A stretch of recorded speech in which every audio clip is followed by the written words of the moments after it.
കാണൂ പരസ്യരഹിതമായ ഏറ്റവും പുതിയ എപ്പിസോഡുകൾ.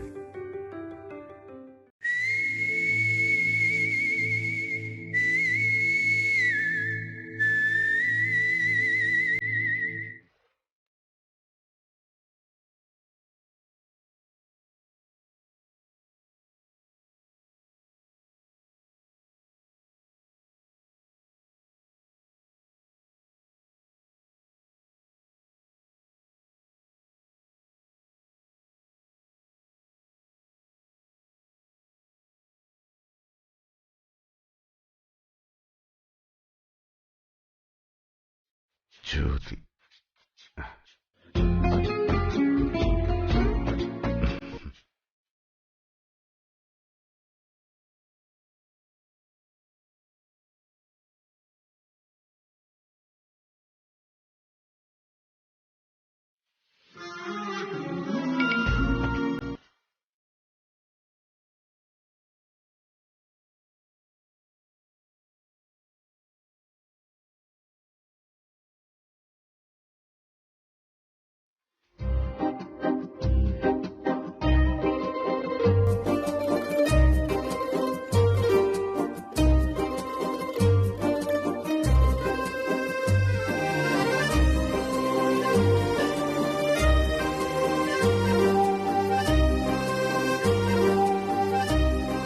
ഇല്ല, ഉറങ്ങിയിട്ടില്ല.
എന്തു പറ്റി സ്വാമി?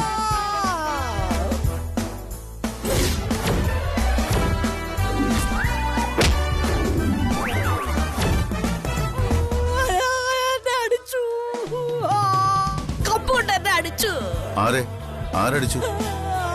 സ്വാമി എന്താ പിച്ചും പിയും പറയുന്നു? സ്വാമി വല്ല സ്വപ്നം കണ്ടതായിരിക്കും. ശരിയാ, സ്വപ്നം കണ്ടതാ. ആ. എന്താ സ്വാമി സ്വപ്നം കണ്ടത്? സത്യം പറയണോ? വെറുതെ നമ്മളെന്തിനാ ഐഡിയ കൊടുക്കുന്നത്? പറ സ്വാമി, എന്താ സ്വപ്നം കണ്ടത്? ഒന്നുമില്ല. ഒരു പാറ്റ കടിച്ചതാ സ്വപ്നം കണ്ടത്. പാറ്റയോ? പാറ്റ കടിച്ചതിന് ഇങ്ങനെ നിലവിളിക്കൂ? അതെ അതെ, പാറ്റ എനിക്ക് വലിയ പേടിയാ. ആളൊന്നുമല്ല, പാറ്റ തന്നെയാ അത്.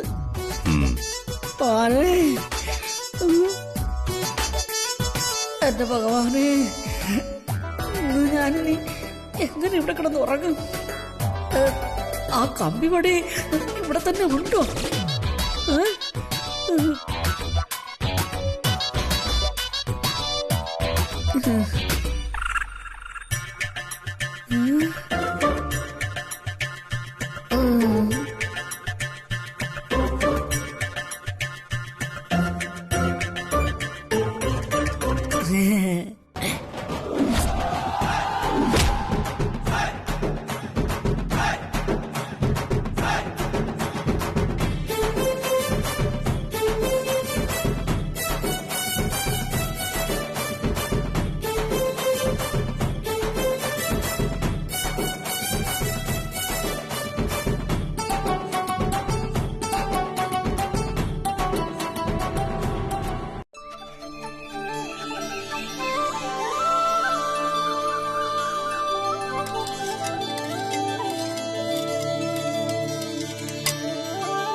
ഗജരാജാനന്ദ സ്വാമികള് ആളൊരു മിടുക്കന അല്ലേ താരേ? അതിന്നലെ കണ്ടില്ലേ, പൊലിയെ പോലെ ചാടുന്ന ഡി കെ അദ്ദേഹം വളരെ ഈസി ആയി തളച്ചില്ലേ. ഇനി 7 ദിവസം അതുവരെ കാത്തിരിക്കണം ഡി കെക്കും ജ്യോതിക്കും അവരുടെ ശാന്തി മുഹൂർത്തത്തിന്. അത് വലിയ ചതിയായി പോയി അല്ലേ മായജി? കപ്പിനും ചുണ്ടിനും ഇടയിൽ അവർക്ക് നഷ്ടപ്പെട്ടത് അവരുടെ സ്വപ്നമല്ലേ? ചായ ഇട്ടായിരുന്നോ? അതല്ലേ ചെയ്തോണ്ടിരിക്കുന്നത്. ഇന്നലെ രാത്രി നീ ഒട്ടും ഉറങ്ങിയില്ല അല്ലേ ജ്യോതി? എങ്ങനെ ഉറങ്ങും? കഴിഞ്ഞ 1 വർഷം ഞാൻ ഏട്ടന്റെ ബെഡ്റൂമിലല്ലേ കിടന്നുറങ്ങിയത്. അതുകൊണ്ട് ഏട്ടനില്ലാതെ ഇന്നലെ രാത്രി എനിക്ക് ഉറങ്ങാനേ പറ്റിയില്ല. ആ പിന്നെ ഉറങ്ങാൻ വരുമ്പോ ഏട്ടനൊരു പ്രത്യേക മണമുണ്ട്. അതെങ്ങനെ പറഞ്ഞറിയിക്കാനൊന്നും പറ്റില്ല. അതങ്ങനെ. ആ മണിവർണ്ണ സ്വാമി ചെയ്തത് വല്ലാത്തൊരു ചതിയായി പോയി. അയ്യോ, അത് ചതിയല്ല താരേ, അനുഗ്രഹമാണ്.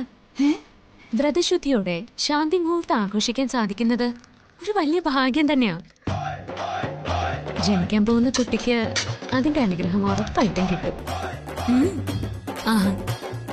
ഞാനേ ഏട്ടന് ചായ കൊണ്ടുകൊടുത്തിട്ട് വരാം.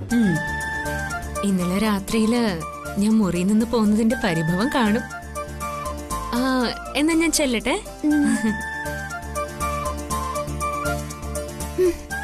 മായച്ചി എല്ലാം കൈവിട്ടു പോയി. ഡി കെയും ജ്യോതി അവരുടെ ശാന്തി മുഹൂർത്തവും 7 ദിവസത്തെ വ്രതം കൂടി പൂർത്തിയാകുമ്പോ എല്ലാം ഭംഗിയായിട്ടൊക്കെ നടക്കും.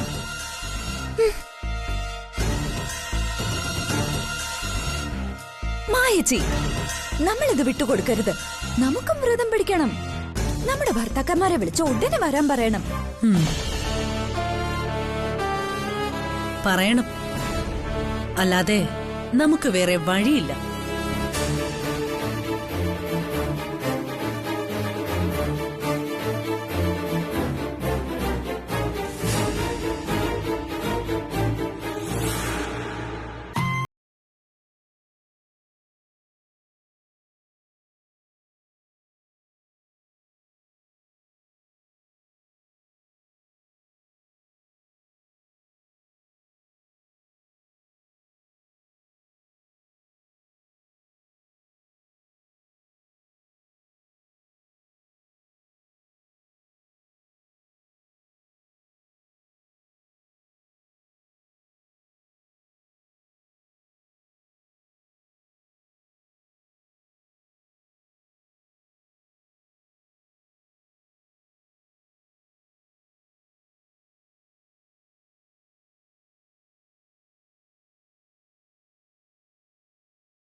വിട്ട് വിട്ടേട്ടാ, വിട്ട്.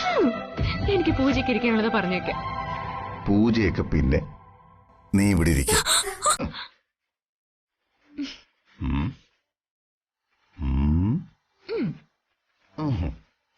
ഒന്ന് പോയേട്ടാ, കഷ്ടമുണ്ട് കേട്ടോ. സ്വാമി ഇവിടെ പൂജയ്ക്കുള്ള ഒരുക്കങ്ങൾ നടത്തിക്കൊണ്ടിരിക്കുക. മിക്കവാറും ആ സ്വാമിയെ ഞാൻ ആ ഹോമകുണ്ടത്തിലിട്ട് ചുട്ട് ചാമ്പലാക്കും. അയാൾക്ക് അറിയത്തില്ല ഈ ഡീക്ക് ആരാണെന്ന്. ഇങ്ങനെയൊന്നും പറയല്ലേട്ടാ, പാപം കിട്ടും കേട്ടോ. പാപം കിട്ടുന്ന ആ കിഴങ്ങൻ സ്വാമിക്കായിരിക്കും. നമ്മുടെ ആദ്യ രാത്രി നശിപ്പിക്കാൻ വന്ന വൃത്തികെട്ട ജന്തു.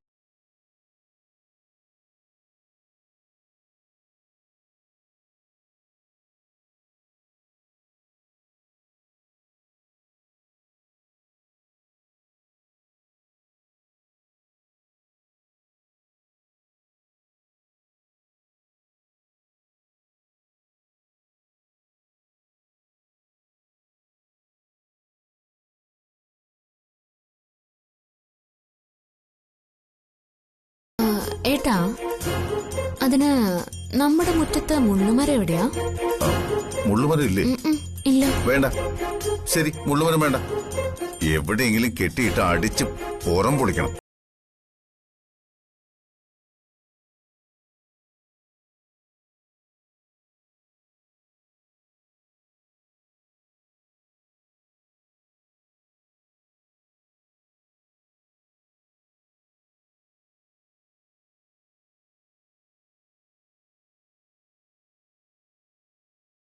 ആർക്ക്? എനിക്കോ? ദൈവകോപം കിട്ടാൻ പോന്നേ ആ സ്വാമിക്കാ. എന്റെ ഏട്ടാ, എല്ലാം നമ്മുടെ നല്ലതിന് വേണ്ടിയിട്ടല്ലേ? അമ്മ നമുക്ക് ദോഷം വരുന്ന എന്തെങ്കിലും ചെയ്യുമെന്ന് ഏട്ടന് തോന്നുന്നുണ്ടോ? ആ മണിവർണ്ണ സ്വാമികൾ പറഞ്ഞതെല്ലാം നമ്മുടെ ജീവിതത്തിൽ സംഭവിച്ചില്ലേ? ആ ഒരൊറ്റ കാര്യം കൊണ്ടാ താഴെ നിൽക്കുന്ന ആ കള്ള സ്വാമിയെ ഞാൻ ജീവനോടെ വിടുന്നു. എന്റെ ദേവി, ഇത് വല്ലാത്തൊരു ദേഷ്യം തന്നെ. ഇന്നലെ എനിക്ക് ഒരു പോളെ കണ്ണടയ്ക്കാൻ പറ്റില്ല, അറിയോ?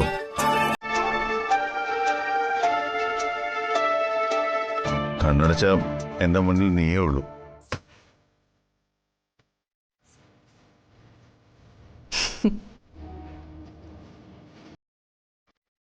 ഇനി കുറച്ചു ദിവസം കൂടി കാത്തിരുന്നാ പോരെ?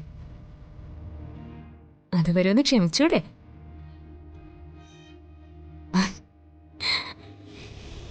അതെ, ഞാനൊരു കാര്യം പറയട്ടെ.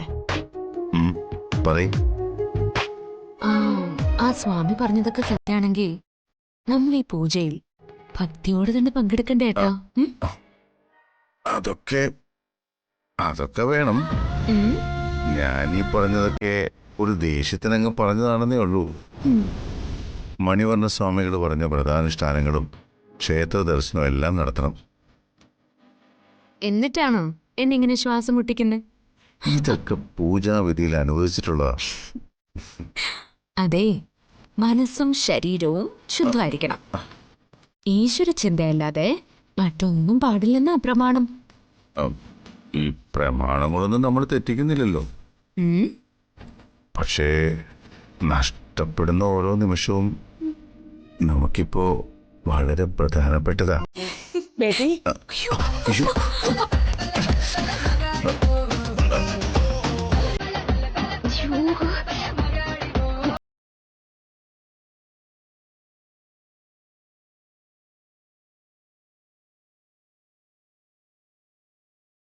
ചുളിഞ്ഞു. ഈ ഏട്ടനൊരു ശ്രദ്ധയില്ല അമ്മേ. ഒരുപാട് ചുളുക്കണ്ട, പൂജ കളക്കാനുള്ളതാ.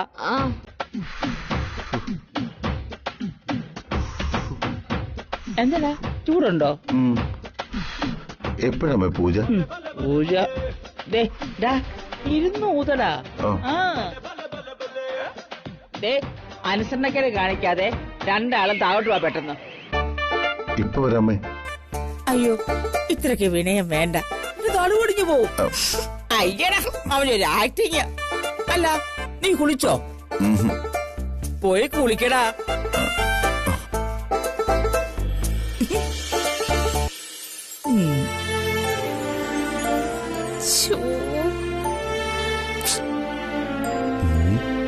അമ്മ പോയാ?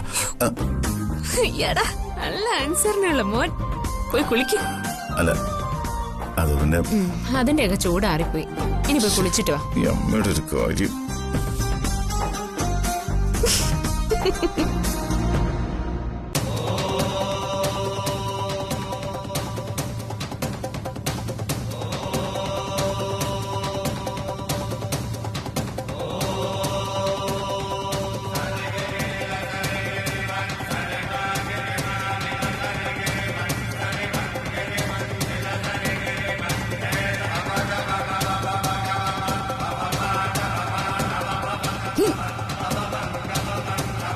ഇന്ന് മുതൽ 7 ദിവസം നാം പറയുന്നതനുസരിച്ച് മാത്രമേ നിങ്ങൾ ജീവിക്കാൻ പാടുള്ളൂ.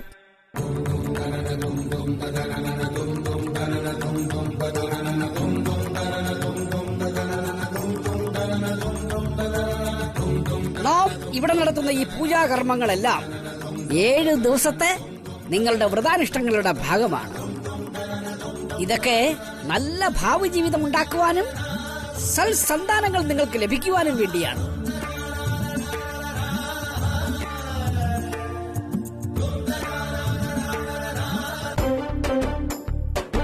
ഇവർക്ക് മാത്രം മതിയോ സൽസന്താനങ്ങൾ? എന്നാ പിന്നെ നീയും കൂടെ അവിടെ പോയിരിക്കെ. ഒന്നും മിണ്ടാതിരിക്കുന്നുണ്ട് രണ്ടുപേരും. ശിഷ്യ, സ്വാമി, ഈ ചന്ദനമെടുത്ത് അവർക്ക് കൊടുക്കൂ. മകനെ, ഇതിൽ നിന്നും അല്പം ചന്ദനമെടുത്ത് ആ കുട്ടിയുടെ നെറുകയിൽ ചാർത്തു.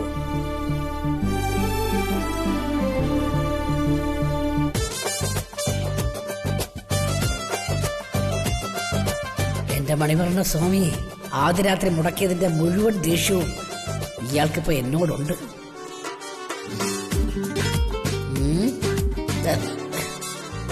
പുലിമടയിലേക്കാണല്ലോ സ്വാമി നീ എന്നെ വിട്ടത്.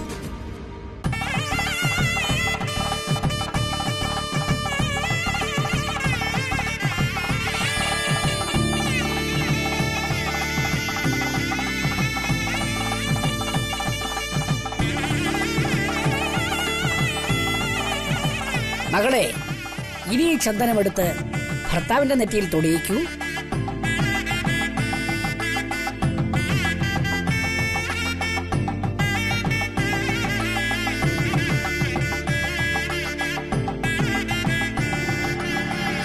മകനെ, ഇനി എഴുന്നേൽക്കൂ. ഒരു കൈ സഹായിച്ച്. ശിഷ്യ, കേട്ടില്ലെന്നുണ്ടോ?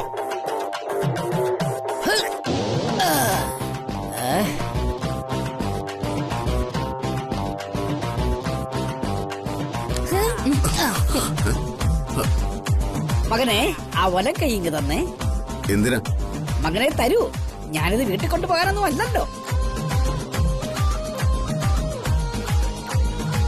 തരൂ മകളുടെ വലത് കൈ.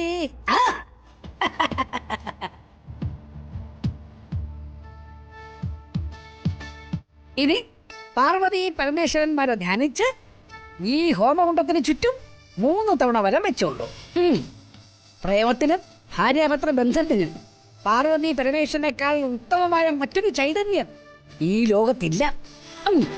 വരം വെച്ചോളൂ.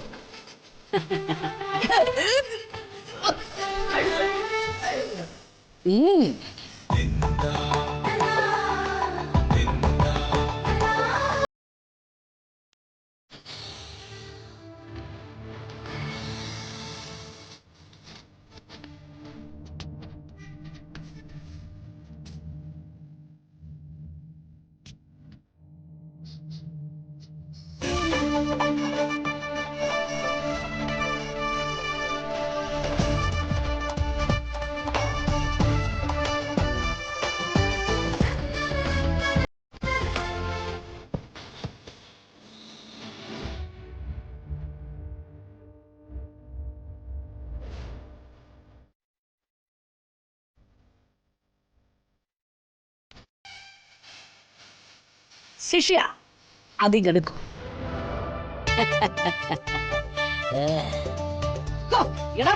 വിറകെടുക്കാനല്ല പറഞ്ഞത്, ആ കുപ്പിങ്ങെടുക്കൂ. ശിഷ്യന്മാരൊക്കെ ഇങ്ങനെ ആയിപ്പോയാലോ. ആ ഇത് മണിവർണ്ണ സ്വാമികൾ പ്രത്യേകം പൂജിച്ചു തന്ന ഔഷധമാ.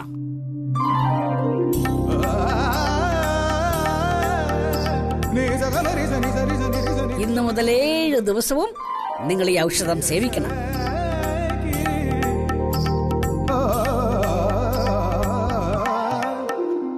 രാവിലെയും വൈകിട്ടും പ്രാർത്ഥനയോടെ വേണം ഇത് സേവിക്കാൻ. ഇതെന്തിനാ ഇപ്പൊ ഔഷധം കൊടുക്കുന്നത്? ദിവ്യമായ ഈ ഔഷധം സേവിച്ച് 7 ദിവസം വ്രതാനുഷ്ഠാനങ്ങളോടുകൂടി ജീവിതം തുടങ്ങുന്ന നിങ്ങൾക്ക് ഏറ്റവും ഐശ്വര്യപൂർണമായ കുടുംബജീവിതം നയിക്കാം.